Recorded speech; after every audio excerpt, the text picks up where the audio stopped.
and gentlemen, please welcome. He's the musical director on Clash of the Choirs, Stripped Down, Soul Sessions, The Voice Nigeria for RJ Benjamin, Proverb, and Sold Out Sessions.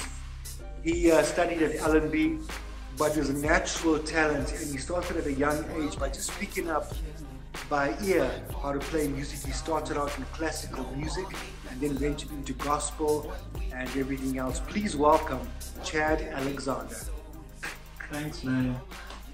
And sorry we had a few technical difficulties on, but you know, all divine timing. You started over as a young kid. You had a gentleman named Mr. Mackenzie, who was one of your science teachers or something, who helped you after you bugged him for a long time. He then sort of taught you a bit of musical knowledge and classical music, and you guys formed this sort of duet called the Twins, and you'd play at the school choirs. The first song you learned that you talked to me about was called? Alla Turca. Alla Turca. I didn't want to pronounce it wrong, and that's a musical song. That's a famous song, you know, like it's just... Yeah, it's a big song. Yeah. So from school days and after you started performing at choirs, let's talk about when you started getting into an ensemble and you started learning how to play different instruments. First of all, how many instruments do you play? I don't know. Like, I don't know. Like, I haven't been counting. It's like I dabble and I play around. Like, I have a trumpet at home. Like I've seen you on the guitar. I've seen you on the keyboards. Yeah, like I play bass like professionally. I play bass, keys, rhythm guitar, acoustics. But I've played marimbas. I can play drums. I've played. RJ Benjamin would know that I play percussion as well. I know. There's a funny story behind. You know the story behind that anyway. So yeah, man. And like I said, I played saxophone as well when I was in from grade 10. Sure. And I have a trumpet. It's not in my studio right now. It's at my mom's place. So I still have to go and get some of my gear because I just got married. So I had to move into the new place. So I don't have all my gear. How's that going? Because the last time I saw you got married just before the lockdown. Dude, like I said, who was I speaking to? I think I was chatting to RJ when I said we literally got married just in time because we got married on the 11th of March, right? And the 15th, the Sunday, was the 15th, 16th, yeah, 15th. Yeah. We left, we went on honeymoon, came back. And about a couple of hours after we got back from our honeymoon on the Sunday, that was the first social distancing lockdown vibes. And I looked at my wife and I was like, what? Like it was so difficult to fathom that, okay, what if we were still on honeymoon? Would we come back? How would we come back? You would have been stuck. Yeah, man. So I guess what I'd like to start with was there any one in particular artist-wise that inspired you to get into music? I know your mom was in the choir while she was pregnant with you. Your grandpa also was in music. So you come from a musical family. Was there any inspiration that made you? Was there a moment when you decided like this is what I want to do? I know your craft calls you and stuff, but was there a moment when you were like, I want to do this?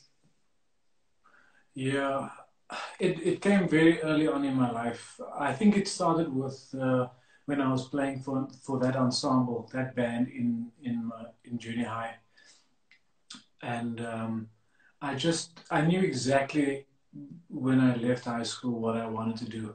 I wanted to pursue music, whatever that was, because no one in my family did it. But my uncle plays the flute, he plays piano, he could play the trumpet, I think. He plays guitar as well, you know. I was also very artistic growing up. Like I did poetry. I was an artist. I wanted to be a cartoonist as well. If the music wasn't gonna pan out, I was gonna stay in the arts. I was gonna be a cartoonist. or a photographer. I love photography as well. So coming back to your question, it was very early. It was an early onset of my musical development. When I left high school, I said, "This is what I want to do," and my mom and my granddad at the time were like, "No." So I was infuriated. Obviously, I was so upset. I'll show you what I did. Um, I'm not sure what is the. It was Boston City campus. I had a brochure. She's like, "You're not going to do nothing this year. You're going to study something." So I literally took a pen and I was like, "Okay, okay, let's do that." And that was the first thing I studied, like outside of music. Basically, when I left high school, was What was industrial it? What psychology. psychology? Industrial psych. Yeah. Okay. And little did I know how much I would actually enjoy it because you know me, I love one-on-ones, Yes. conversations. I also love group conversations, but I predominantly love people. And I love I love it when people share with me. So as a musician, I felt that I was giving of my true self, my only self, musically to someone, especially when I started playing in church. So, oh, by the way, from me learning music, being taught classical music and then contemporary South African music, I alongside that same path, I was playing in church. So one of So, the elders, so let me just clarify yeah, with the people that are watching right now. So you were playing classical with Mr. Mackenzie, your teacher. In the ensemble, you were playing like essay classics, like Tati's Gubu and essay stuff like that. classics, And then yeah, you were yeah, going to yeah, church playing the gospel tracks. So there's yeah. all this mixture of vibes happening there. All this, and in my church, I'm a Seventh Day Adventist. So in my church, we have um, predominantly our music is based on vocals. So little did I know that my arranger ear, my mindset around arranging vocals was being groomed, because then I started singing I started putting groups together by the age of 17. Like I was a, what do they call them? Like maybe a producer or musical director for an a cappella group. I sang a cappella groups since I was like, yeah, 17. And I found a love for a cappella music. And you asked the question earlier, like who influenced my music? So Correct. growing up, I'm not sure if you know Foreplay, Yep. uh, Nathan East, Bob James. After seven? Yes, them too. Yeah. And but when it came to vocal arrangements, Take Yeah. Six was my most, how can I say, they were the group I looked up to the most. And Take you know six is what? like what I was thinking of, but I said after seven. Well, you were Take close. six. Take Take six. Six after seven. Ba- Seventh. But Babyface's brother was in that group, right? Yes, yes, yes. Yeah, that's right. So yeah, so I had a lot of, so if you can see my musical growth, so I had Yeah. classical, then I had South African classics, and the respect and love I had for South African music, then gospel, and then the jazz came in with my uncle from he's in Cape Town now.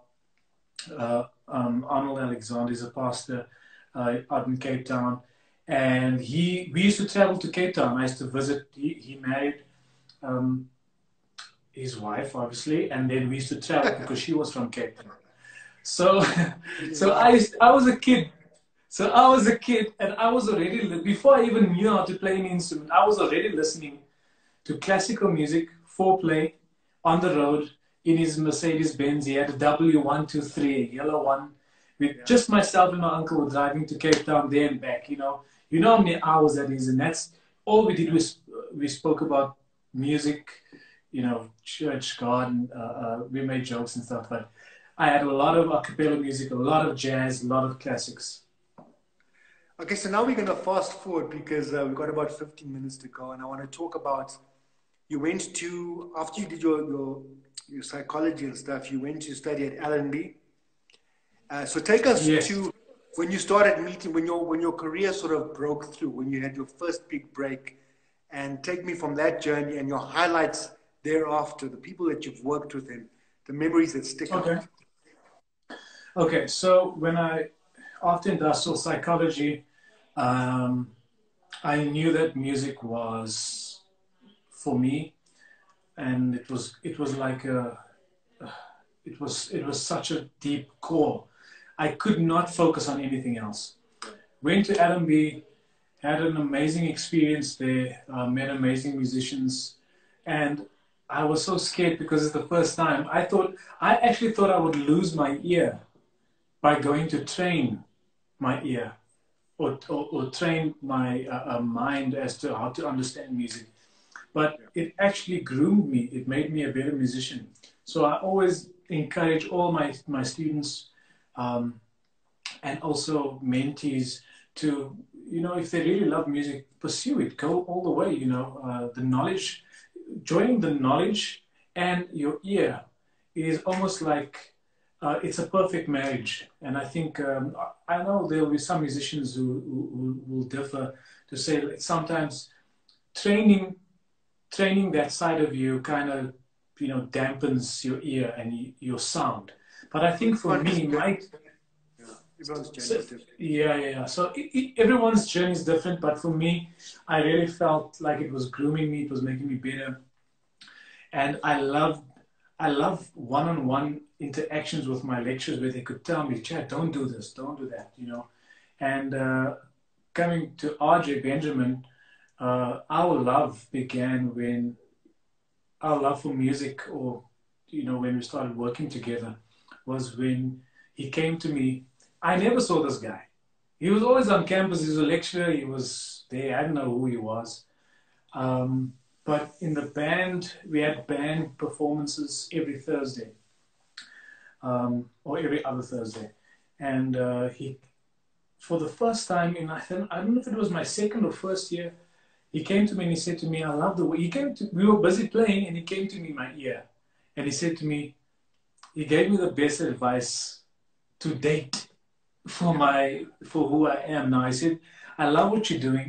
You're a great pianist. You could be the best, but just do less." Oh, so you were all over the place. I was all over the place because remember, I come from a background from a church. Classical, choir. Classical, all of those things. So I'm trying to incorporate everything, and I'm trying to be the bass guitar. I'm trying to be the groove. I'm trying to be the rhythm guitar. I'm trying to be the lead guitar, playing the melody. I'm trying to do all the voicings.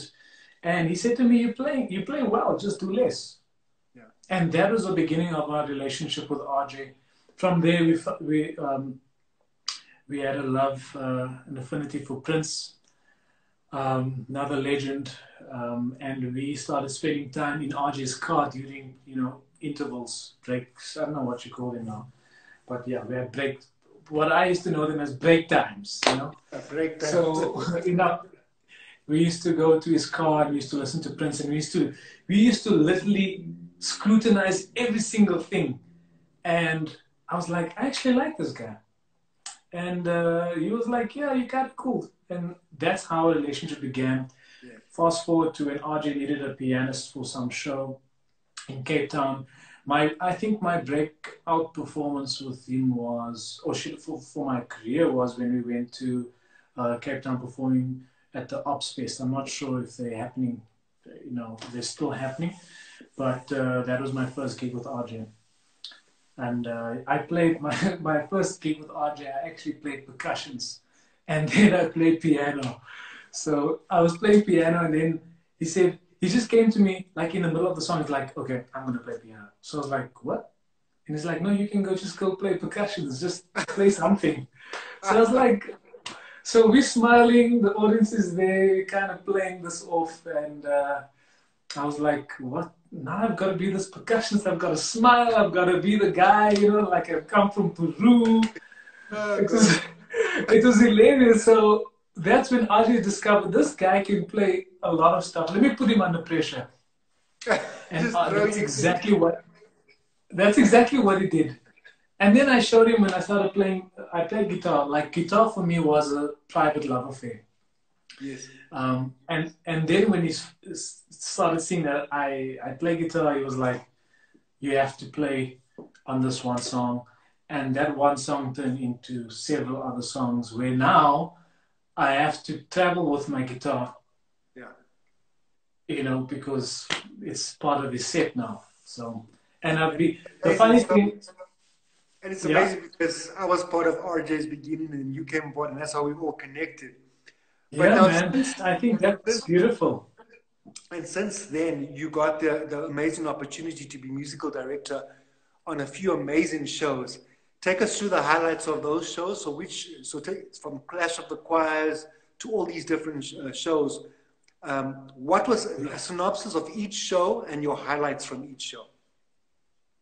Okay, so the first shows that I played in was Afro Cafe. Yeah. We did some shows with RJ. RJ at the time was, you know, and still is one of South Africa's greatest musical directors, apart from being an artist. Yeah. And I think that's one of the things he loves the most about the industry as well. We did, what is it? Afro Cafe. We played with, I can't even remember how many artists. Nice show. Tempi Siete, TKZ. I played for so many guys on Afro Cafe, and that was my first experience of television. And I was like, okay, I'm getting used to this. I don't like cameras. Like, let me be honest, even being like this used to be tough. I know. It used to be tough for me, but it became part of my arsenal. You know, it became part of my job. I had to learn to get better. So from Afro Cafe. Afro Cafe, then we started. He called me for another show called the Clash of the Choirs, and in the band we had Raymond Green, Denny Lalouette. Awesome musician. Yeah, awesome musician. So I was like, what? I said yes. Whatever you're asking me, just yes, I'm there. So we worked with a lot of artists there. Sipho Stix, Kai Tetra, Zwei Bala. That was the first season. And then second season came, and then this became a thing, you know. So then I was an assistant musical director because RJ's always kind of pushed me into kind of finding my voice, finding my sound or my path in my career. So I owe a lot to him, you know. And that's 3 seasons we did. And then I got called for a show called Strip Down that kind of changed my life in so many positive ways. Say again? Channel O. Oh, yeah, Channel O. Yeah, Strip Down, Channel O. More like an unplugged type of... Yeah, that is unplugged. That's where I was that was the dawn of people knowing me as this guy that does unplug sessions. You know, I was prolific. I became prolific in that. I always say that if you can strip down a song and just to its bare minimums, like on guitar, you know, it's a good song. And if the song does not have its value still in the guitar or just a piano piece, then I don't know. I won't say it's a bad song. I just think any good producer or any good musician is able to extract the best parts of that song and make it as simple as possible. So now we're on Strip Down right now. Was there a favorite song that you stripped down that you can you remember offhand? Yes, I'm thinking. Play something. Play a little for our viewers. Wow. Like I can. Let me just move this back a little slightly. I can only think about one for now. It was meant to come to mind. It was with Boosie. I think she was one of the first we recorded. I had an amazing rehearsal with her. She's such an awesome person, killer vocalist. Just by the way, and her song, I think it was the song that she did with Black Coffee, Superman. So I can't remember the key, but can't even remember the group, but it was, but it went something like this. I'm just gonna play it.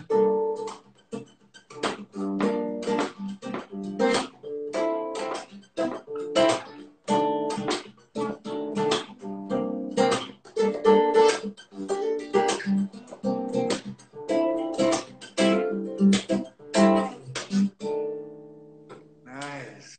So that groove was there, and we fell in love. We fell in love. She actually said, she's never heard a song done. She actually cried in rehearsals. Wow. She was like, Because, I've never because heard my guitar song can done do that. before. That sound of the acoustic, especially with songwriting, it's the best place to write from because it's you. Let's say, like, because I also write a lot of songs with RJ. Yeah, And sometimes we write with just the keyboards or the guitar or just the true. basic. Yeah, Just stripped down, it's like, oh, it takes you it's somewhere. something. A It's different place some. than maybe writing over a beat.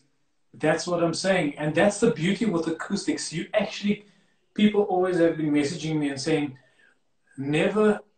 There was another song I also did. It was with AKA called "Congratulate." Oh, yes. Now congratulate me. So we did that song as well, and people said it's the first time, they actually listened to the words. Even with Boosie and Double HP, the late Double HP, when I did his show, people could actually get into what he's saying and the message, and that's the beauty with acoustic stuff. You can actually strip away everything, all the frills, what's behind the curtain. I saw a nice performance with Kiki Chana. Oh yeah, yeah, yeah. The Cool, nice thing man. is that we talked about Double HP, and it just so happens I'm about to release a hip hop documentary called Strength Out of Struggle. I Awesome, recorded man. it in 2006, so I've got Yeah, Proverb, Double HP, Pro Kid, all these kids. It was before hip hop blew up. And I was yeah. basically going around guerrilla style with a camera trying to break it into the Sure, industry. sure. I was asking these Yeah, guys, do you think hip hop can be big? I even remember introducing Gareth Cliff to Pro Kid, but had all these lovely moments. And it's so amazing to see where we are right now. That's why this is a continuation. And yeah, so for sure, tell me for about sure. that song, that moment with Kuli China, because they've got that awesome rhythmic thing him and Double H had, that when you're working with the acoustic stripped down, it just sort of vibes. Man, I I was so privileged working with, and also the beautiful thing about music, and I think that I can speak for many people, that music will bring you. My my calling is not music; it's people. Yeah. So music gets you into people's spaces, into their hearts, into their minds, and that is a privilege that you do not take for granted, because music surpasses the thought. It takes you, it makes you feel something immediately. And most of the people that I've worked with, I've become very close friends with. Cool is definitely one of them. Double HP was one of them as well. We would call each other randomly and just say, "How are you doing? How's things?" We still at the time. He's always wanted to invite me over for supper, and we just never got around to doing it. So I've working with Cooley and working with WHP. I think the beauty in anybody's music is coupled with the beauty of their human nature, Yeah. who they are. And when I started playing or performing with Kuli Chana, um, it his music resonated so much with me because we became close after that. Yeah. We could not, we couldn't. It was almost unavoidable. The same with RJ. Yeah. And I loved my performance with Cool. It was an amazing thing, because also you must remember these shows are put together at very quick paces because we didn't have much time. These artists have their own lives. Merging and gelling in between, trying to find time to rehearse was difficult. But that was my first time working with Cooley, and after that performance, we trusted each other as musicians and artists. You know what I mean? So, and That's later, definitely a nice vibe there. Definitely a nice yeah, vibe. yeah, yeah. So you He's worked he's an on amazing artist. Stripped Down, Soul Sessions, Clash of the Choirs. Yeah, Soul Sessions and Stripped Down. Sorry to break your word. Soul Sessions, Stripped Down almost happened like Simultaneously. almost, yeah, it was like same company. I must give a shout out to Mac and Joby and Mohube. Mohube was the director for Soul Sessions. And Stripped Down, you know, Mac and Joby called me in and they said to me, listen, we called around, we spoke to RJ, we spoke to a few guys. They were actually vetting me. Like, you know, they're like, we needed to find out we needed to find the right person for this job, because if you don't have the right composure to be put under pressure with these high profile artists, you'll crack. So they were looking for someone who could stay cool under pressure, could manage the music and manage the artists. I think, if I'm not mistaken, I was with RJ at his house when he was having that conversation with the director. Because he may have, I think he was also up for it, but I think he was busy. But he was talking about how he knew that you could handle it and this would be good for you, especially for your confidence. Yeah, yeah, yeah. You did an awesome job. I want to Thanks, talk man. about. I want to talk about specific highlights in your career. If I could say maybe 3 things that really stand out in your career. I know personally every moment is special. So I'm not in no way are you saying that any moment was better than anything else. But what stands out? Sure. 3 moments that stood out in your career. Okay. You can say 4 or 5, but let's Yeah, no, let's keep it short. Because you know, me and you, we can go on for days, man. Well, I mean, director and producer of this show, so let's go. Yeah. Okay, so the 3 things. Okay, I would say the first one was my performances with RJ, and I'm gonna group them as one. Yes. When RJ was the musical director, that time he was still an artist under Ghetto Rough, and I in turn played for Zola 7, Malik, and RJ Benjamin at that time. So we had a couple of performances at the Cape Town Jazz Fest. That was the first. My dream was to just play there once, and I've been there 3 to 4 times already. For me, that was my first highlight with RJ, and the fact that he kind of, you know, propelled my career in that way. Yeah. The second thing would be, remember I was talking about foreplay. Now in foreplay, there's Harvey. You'll have Bob James on piano, Nathan East, Harvey Mason on drums, and Lee Ritno on guitars. And RJ was called to do a production for Lee Ritno's album, because it was with Zama Jobe as well, because Zama Jobe and Lee are friends. They've worked together before on Lee's previous project. And Lee wasn't able to fly from the States to do the production, so he spoke to RJ. I was at home.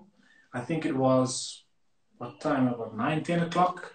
And I was still working at Soul Candy with RJ. He was the producer, should I say, the managing director at the time, you know, of the studio. And he called me and he was like, listen, we have a project. And he told me it was Zama Jobe. Okay, Zama Jobe, amazing. So I was like, I was getting done, brushing my teeth, getting into the shower. Then he said to me, but we're doing it for someone else. And I'm like, who's the other person? So he's like, it's for Lee Ritno. And I'm like, no. So I'm like, are you kidding me? So I was like, I've been listening to Lee Ritno since I was 5 years old. And here I am Skyping with Lee Ritno on our iPads and Zama Jobe in studio and RJ Benjamin next to me, and I'm co-producing this track. So that's the second highlight. So I was able to work with a guy, you know, that I've looked up to for so many years. The third one would be definitely being called for Strip Down. And again, RJ was pivotal in making that happen. So Strip Down kind of changed my career, where I was kind of, for the first time in my career, separated from RJ. And RJ was basically saying, like, you know, a mother eagle, or should I say a father eagle, saying, you can fly. I'm going to push you. And I was like, no, no, no, no, let's do it together, because everything we do together, you know. So I was like, no. And then he said to me, dude, you're perfect for this. You're going to kill this. You can do this in your sleep. And I was so afraid and scared. So when RJ pushed me and propelled me into that, I kind of broke out, and in a way that I did not expect would happen, where so much work came from the fact that I was working with all of these artists. I've worked with Kiki Chana, did some work with Donald as well. I worked with WHP. So many artists, you know, Casper, aka Brucey, Questa.